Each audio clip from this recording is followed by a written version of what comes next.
Yo, what's up everybody? Isaac here comes to you with another New World video. So, a couple topics I would like to cover in today's video. Well, for one, this could be my last video for a short while.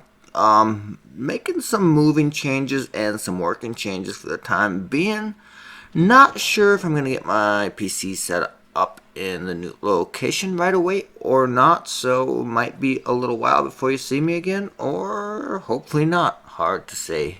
But anyways, just want to get that out of the way. And the other thing I'd like to say is appreciate everyone that has, subscribed, liked my videos, and gave them attention. That's what helps. That's what helps me keep putting out videos. I'm somewhere around like 775 subscribers. And hitting that 1K mark, that's kind of, the big goal. More subscribers that I do get, the more I can justify putting time into this.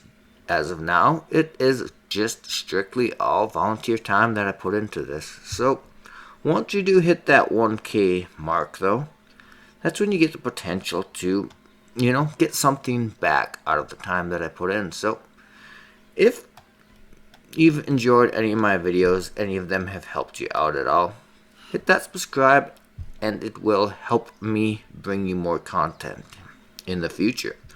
But anyways, today's video we are going to be covering topics on doing DPS. So the specific walkthrough that we are doing, it's the Dynasty shipyard.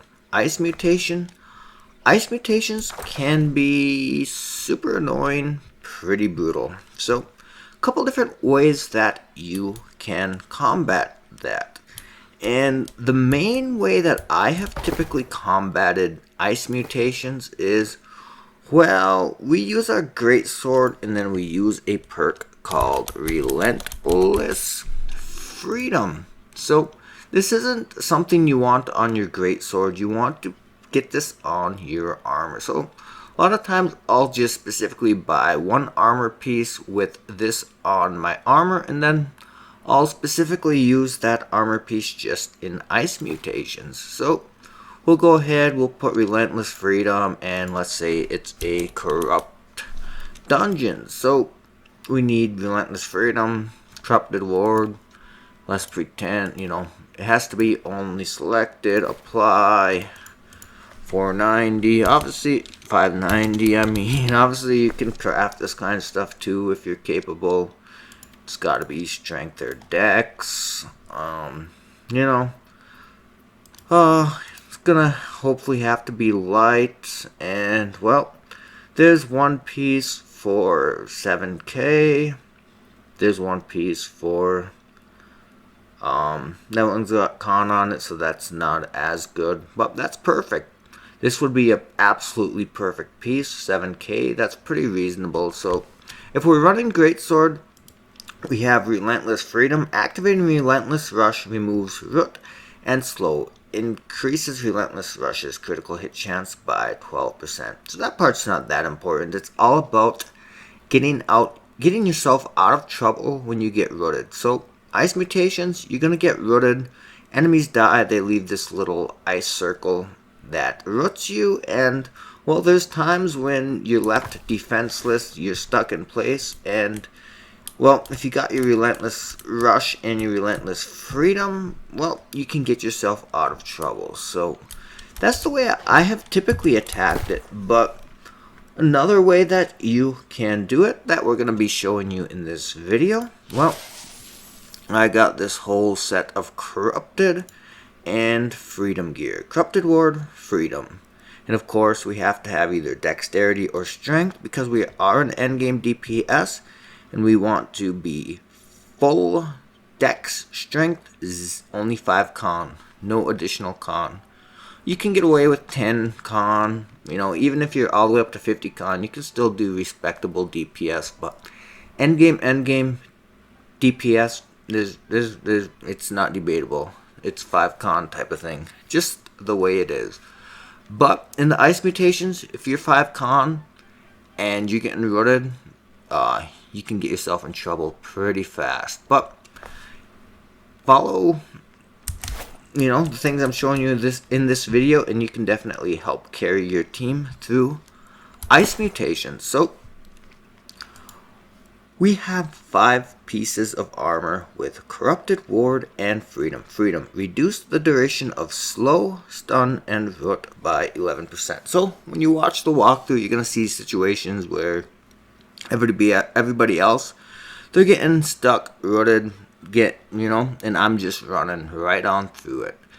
There's a few times when I get rooted in place, but it's very short duration, but there's many times where I just walk right through it, don't even get rooted. So that's all we're looking for on this gear. Corrupted Ward, Freedom, and it has to have strength and or dex.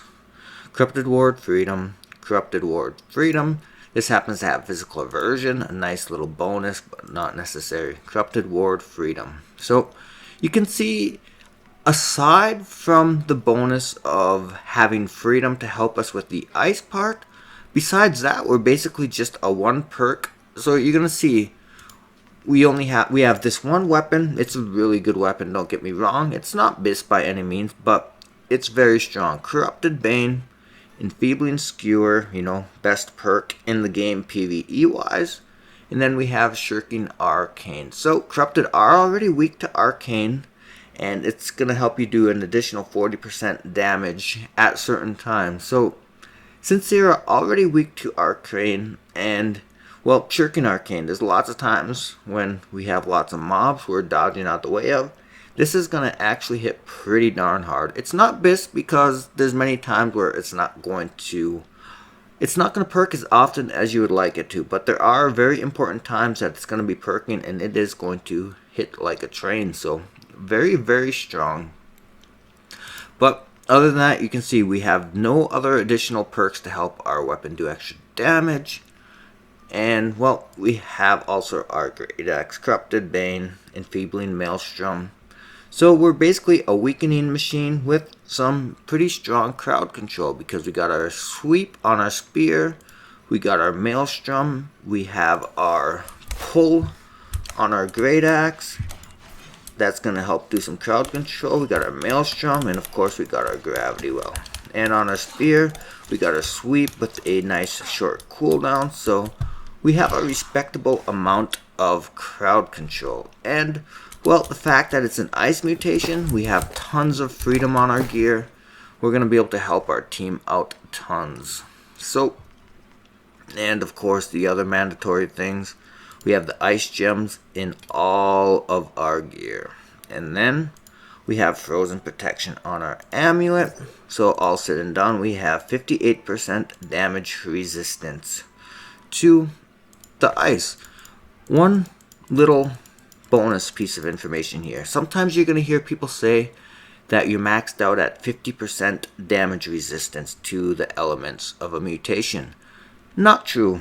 You can go all the way up to 68% and benefit. So if you're a tank, I do recommend, if you're trying to maximize damage mitigation, go ahead.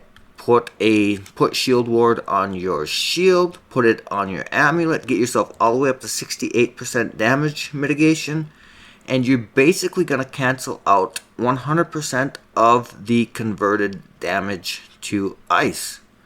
So just one little bonus piece of information. That's a lot of misinformation going on about that. They say once you get to 50%, no more benefit beyond that. Not true. You can go all the way up to 68% and still reap benefits from it. So beyond 68, well, that's pretty much the max, but unless you have, there's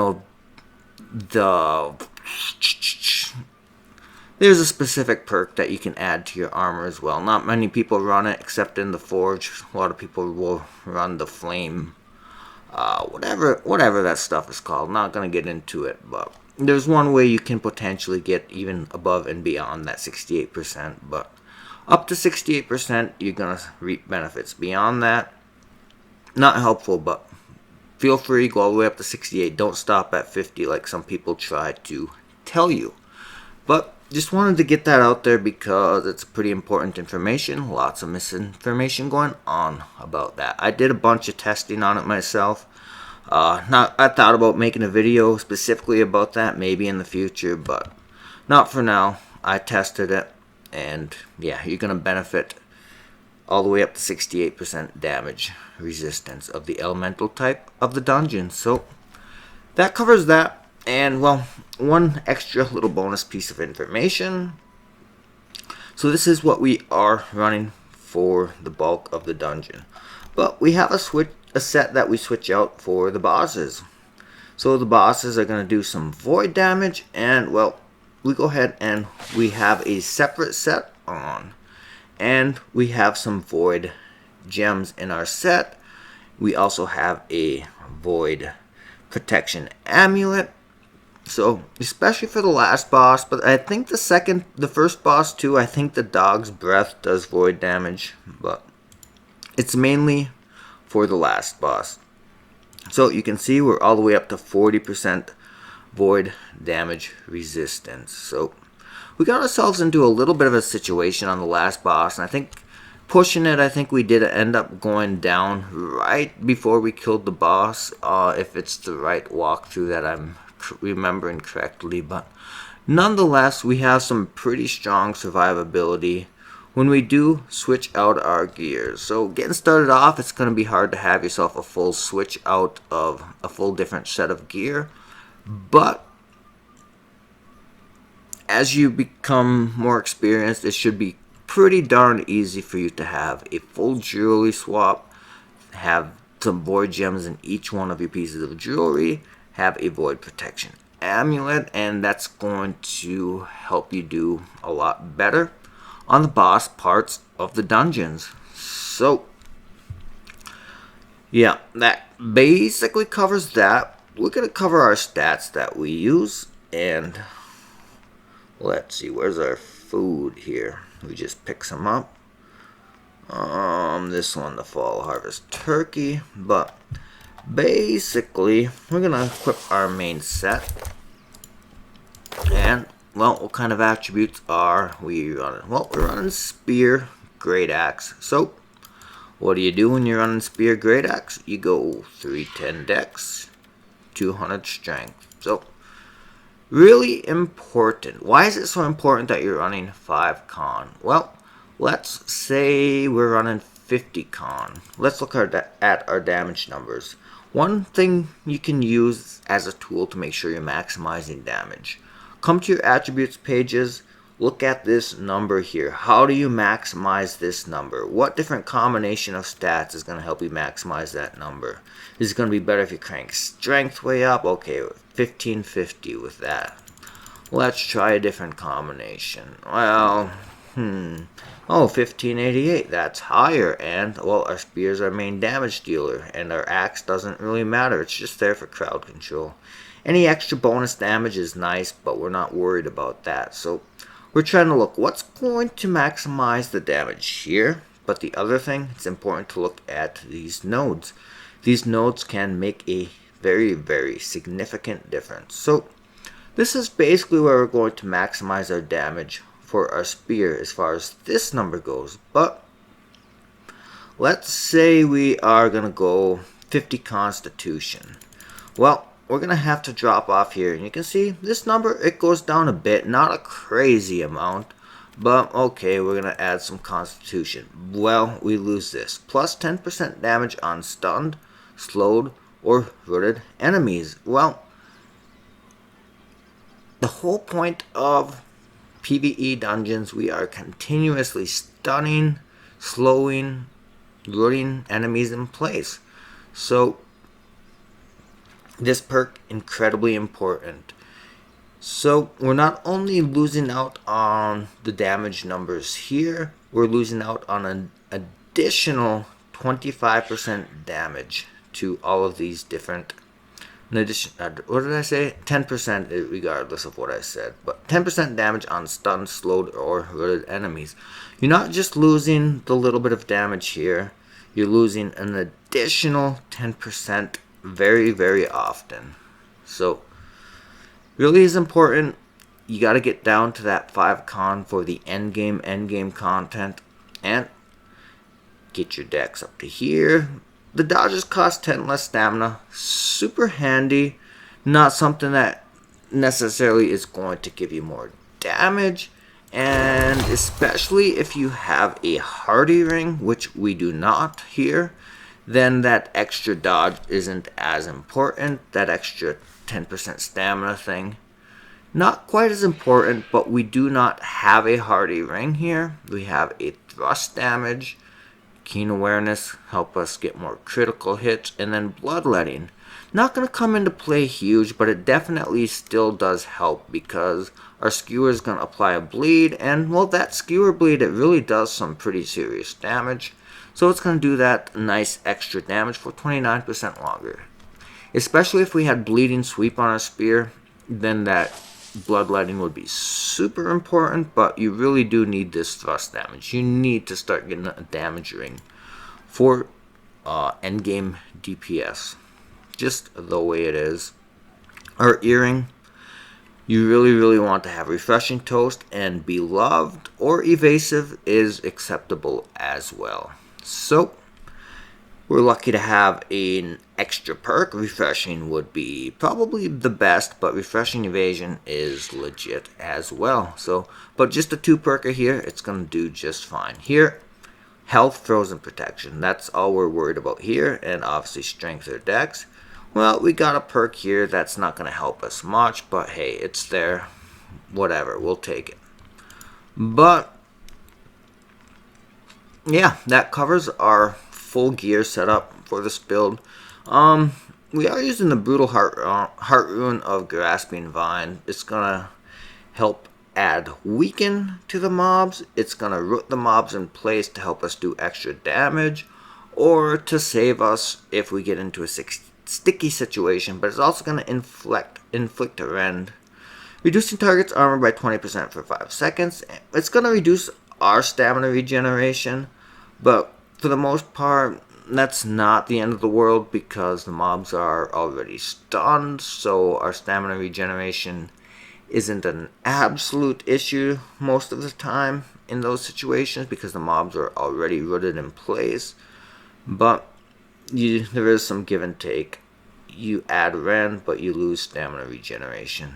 So really do love this heart rune, but there's other viable ones as well. So that's what we're rocking on our gear. Full freedom just makes these ice mutations a dream compared to not having it. Ice mutations, they can make life, well, not a whole lot of fun, but having full freedom on your gear makes it quite enjoyable. Well, let's go ahead and jump into the run. So this walkthrough, it was a random pugs group that I found on the group finder, and well, we managed to do pretty darn good for a pugs run. Right off the start, I ain't gonna lie to you, I was a little bit annoyed when I seen one of the guys was running Blunderbuss Fire Staff, not because it's not capable of doing a quality amount of DPS, because it is, but the same reason it's able to do an acceptable amount of DPS, well, it's able to just output continuous DPS basically from a safe distance, but it's not really able to help you as much with crowd control as some of the other weapons. So when I first joined this group finder, that's not what they were applied with, and so I just seen we're gonna have 3 nice melee DPS playing this round, and I was like, sweet, good to go. And then when I seen the blunderbuss, I was like, oh man, that's kind of annoying, especially being an ice dungeon. Crowd control is already gonna be kind of annoying. Well, oh well, is what it is. Let's get along with it. So right off the bat, things get a little hairy. I get a knock. You know, hey, if we had a 3rd DPS with crowd control, I probably wouldn't have got knocked. But well, when you're a DPS that doesn't have the crowd control, well, it can make things a little sketchier. So I did run a couple of runs with a couple of the people from this group, and well, we did these polls almost different every single time, so not sure what they're gonna do, expecting them to do something different coming in on this poll, but well, we just make it work. So These ice mutations, they can be a big pain. Well, you can get frozen in place, you can get rooted in place if you don't have freedom, if you don't have a way to escape from the roots. Well, you can see I get rooted for a short while there. If I didn't have freedom, I would have been stuck in that place, well, for a long time, potentially long enough for me to get taken out before I could make my way to the heal. But since we have 5 pieces of freedom, we come out of our root very, very soon. And you're going to see some other places where other people are getting rooted, and we just walk right through it without even worrying about it. So you're going to see just how strong in this video having 5 pieces of freedom is in an ice mutation. It makes the mutation going from being brutal to, well, not quite as bad, but things do get hairy a few times here and there, get ourselves into trouble with all of the slows and the ice stuff going on, but we managed to make it work. So this build, spear, great axe, well, it's all about weaken and good crowd control, all while doing an acceptable amount of DPS. So we have the enfeebling skewer. We're going to make sure we're applying it to the important mobs whenever we can. We're going to try and drop a big gravity well when we can. We're going to try and hit as many mobs as possible with that big skewer. As you can see right there, we got a nice group started. Hit him with the skewer, put in some good damage, and well, we go ahead and plant the barrels. Got to keep things moving if you want to get some decent scores. So first things first, take out these muskets whenever you can.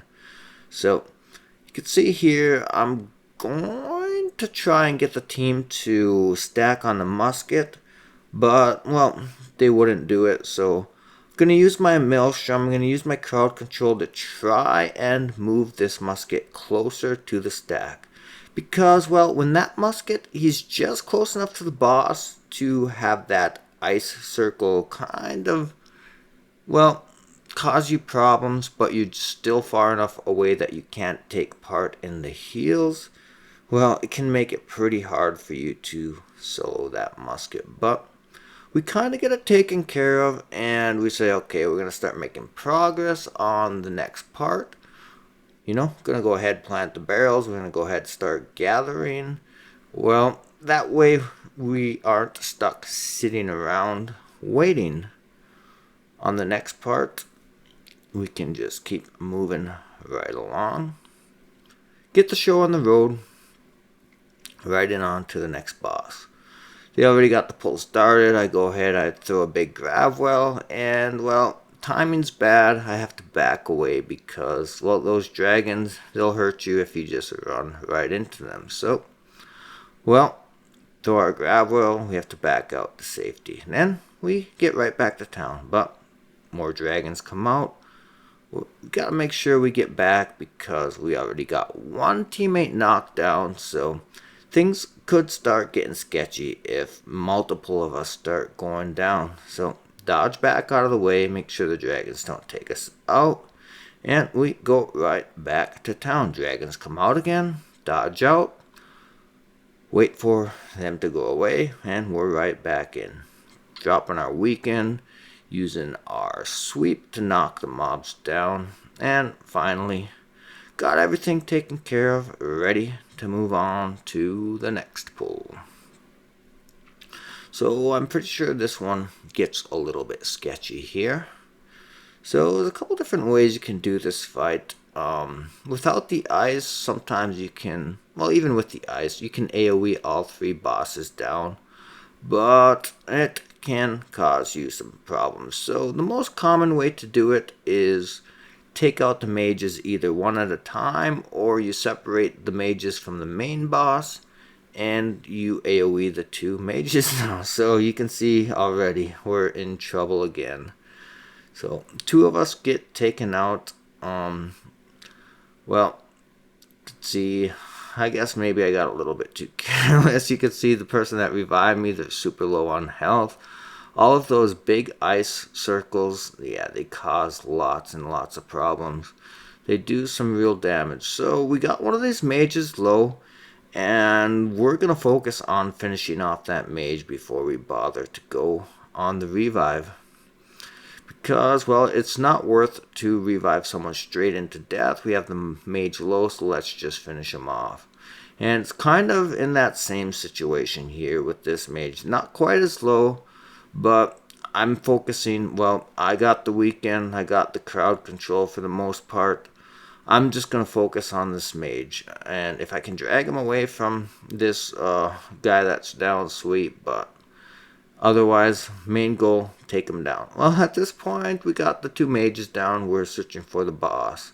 All these big AoE, I don't know, for some reason I thought he was on the other side of things. But, well, we finally found him. And same thing with this guy. We got our enfeebling skewer. We're just going to make sure we hit him with that every time it's up.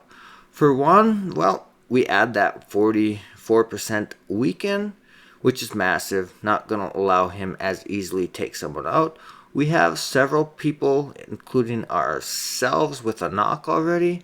He takes somebody else out right now, and, well, we're going to end up with a death. And that's going to hurt our score significantly. So, this enfeebling skewer, our skewer does actually a very, very good amount of damage, but the weaken, super important as well. So basically just rotating through our skills. Our perforate, basically our biggest damage dealer, but plus it's going to add rend. Our sweep, if we had bleeding sweep, it would be a very, very high damage dealer, but even without bleeding sweep, it still does a very strong amount of damage. So obviously, with a big boss like that, they have grit that we can't knock them down. But it still does a lot of damage, so we just cycle through our skills. So, you can see we got our knocks renewed at the shrine there. These barrels, typically let them both blow one time. You can blow just one of them once and it's enough, as long as you make sure you get enough of the extra mobs along the way. But it gets tight. To make it easy, for sure, number of mobs, just let each barrel blow once. You let the barrels blow, and for some reason, it gives you the mob count of all of the mobs that die when the barrels explode. So, easy way to get your mob count. Just let the mobs kill the barrels once. Not only that, but it helps to pull all of the mobs into the barrel, so you don't have to gather them up. They gather for themselves. So, one problem you're gonna see with this ice mutation, well, right there, our teammates, they are struggling. They're getting rooted in place. They obviously don't have the 5 freedom like I do. So, well, they are struggling to get right into the middle of things and help out quite as much. So I did kind of get stranded there, stuck fighting between 3 mobs, and, well, it costed me. I ended up getting knocked down. So right at the start of the fight, once again, we have a knock. We can't afford to get knocked again. So we gotta keep that in mind. If we find ourselves in a sketchy situation, we gotta remember that, well, we have a ward pot that we can pop. And that's going to help us out. Only problem is I'm down to 6 ward pots. So, unfortunately, I like to have basically an unlimited number of ward pots that I can use on a run if needed. But we're down to 6 ward pots, so we have to be a little bit conservative on using them. So, the barrels here, there's 3 waves of mobs. Kill the first 2 waves, third wave, grab their aggro, and run to the next barrel. We end up with a little bit of a situation here. One of the mobs, he's glitched down in the water, so we gotta go take him out. Pretty unlucky. We end up losing an extra 30-40 seconds here because this one mob he's stuck out in the lake. So until we kill him, we can't get the next wave to start. So we lose an extra, I don't know, maybe an extra 30 seconds there. Lots of points lost just because of that one random mob that's stuck out in the water instead of up on the docks. because until you kill the last mob, the next wave will not start. But the next wave starts, our tank is going to make sure he gets the attention of all the mobs, and we run to the next dog. So coming up here shortly is going to be the perfect example of just how strong having 5 freedom is when you're in an ice mutation. So to be honest, if I didn't have 5 freedom this run, it would have went a whole lot differently, because, well, it just makes a huge difference when you have that one teammate that can just kind of move around unaffected by the ice. Look at right there, those 2 teammates, they get locked up in the ice. I'm able to just run right through it, no worries.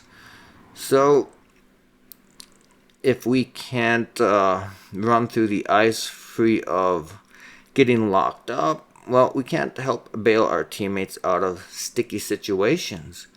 And, well, there's times you're going to get locked up outside of a heal, you're rooted too long, and all you can do is sit there and watch yourself get knocked, watch yourself get taken out.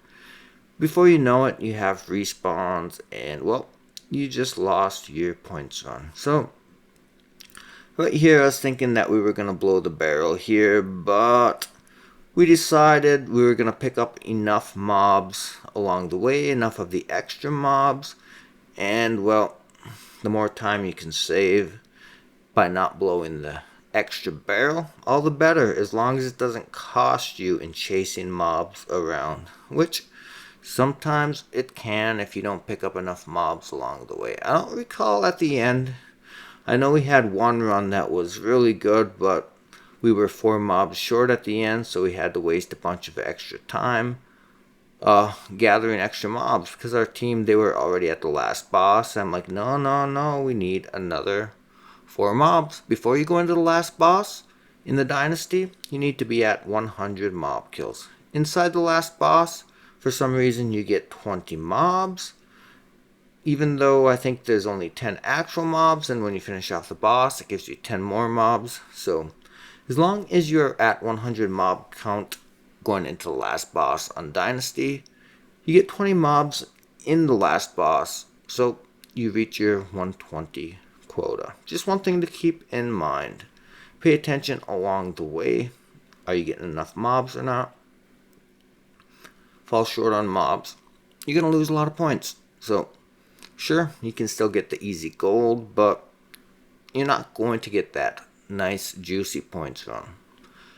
So we are going to go ahead and switch to our boss set. We go ahead and we throw our hatchet on. 1 for safety, 2 in case the second dog gets trapped up on top of the cage. We have a ranged option if we need it.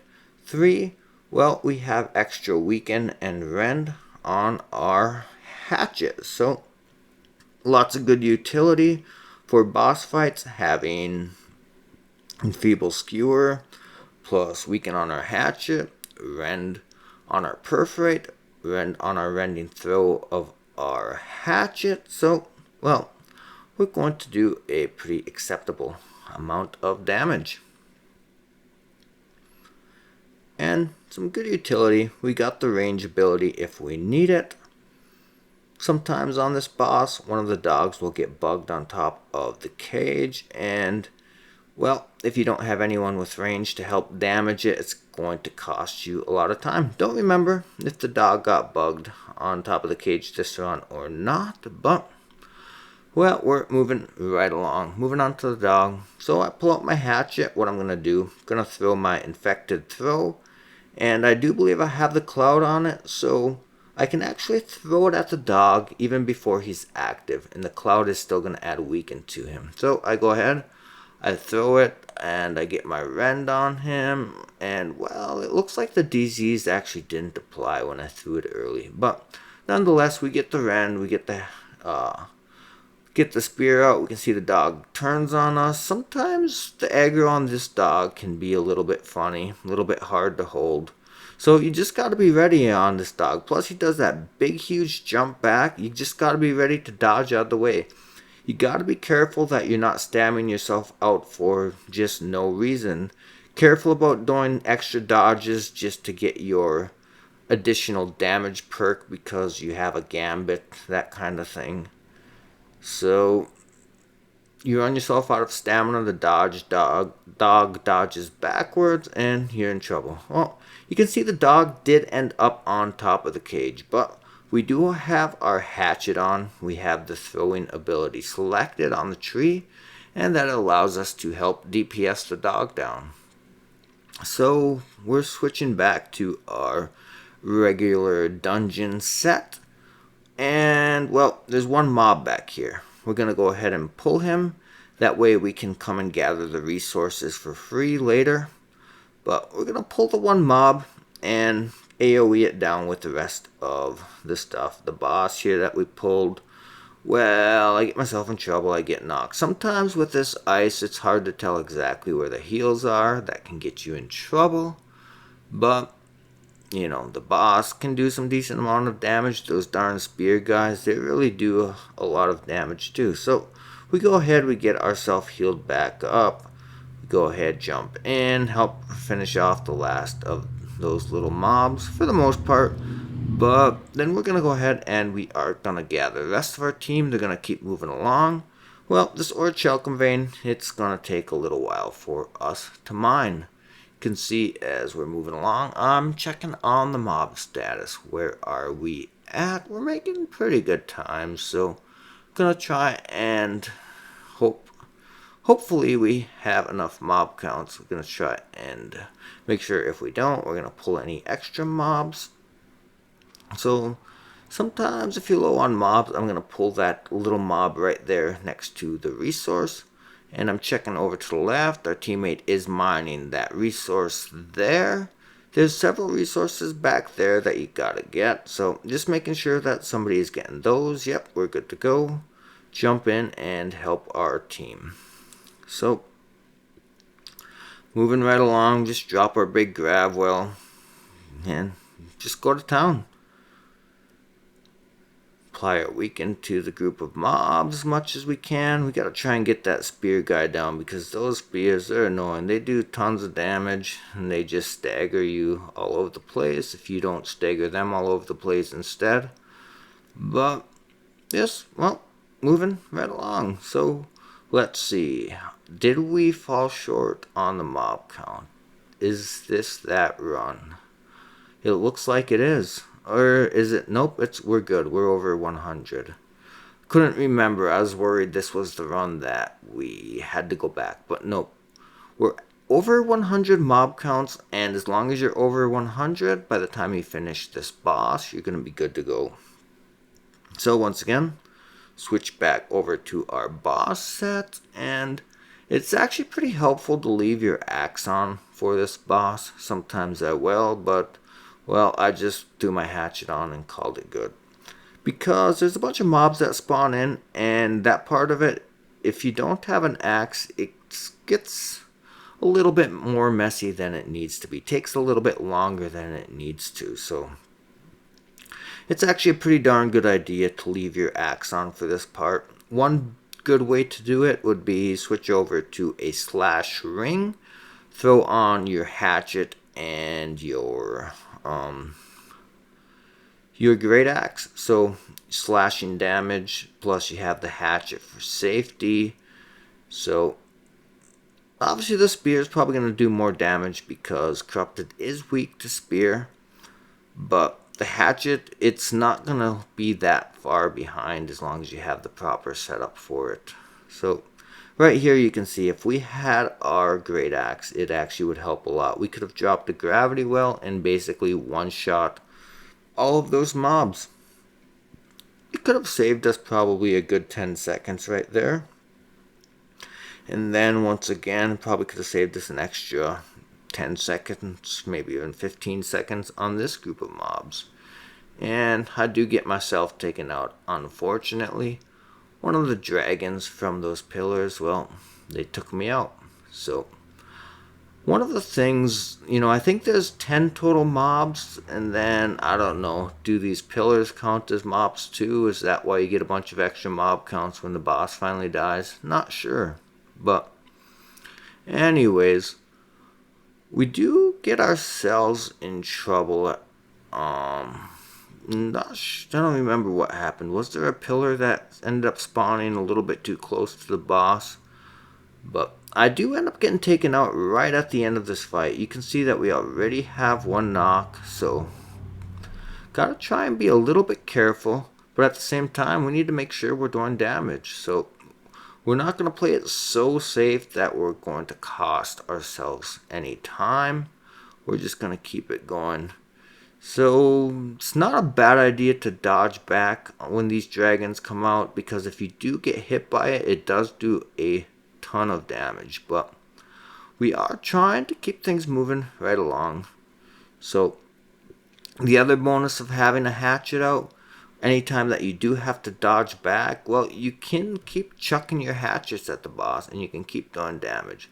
So right there, I seen that the boss was really low, and I did see there was a chance of me getting hit with something, but it's like, no, we're gonna stick it, we're gonna finish the boss off. Well, boss managed to finish me off before we finished it off, but knocks or full deaths inside of the bosses, they don't count for respawns, so didn't hurt us, taking that chance trying to finish the boss before they could finish us off.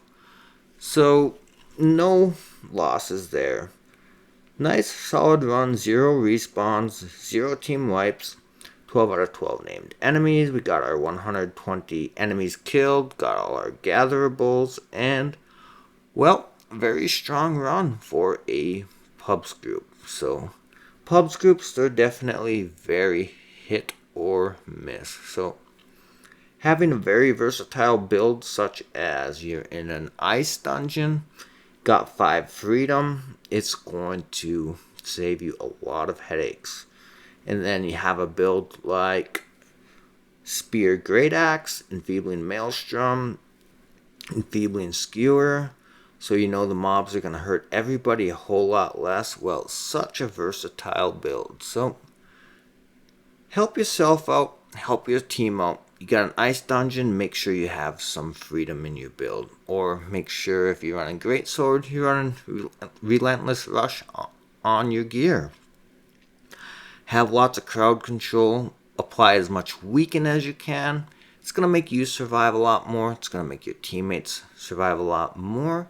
It's going to give you a lot better chance at having more enjoyable of a time inside of your pugs dungeons.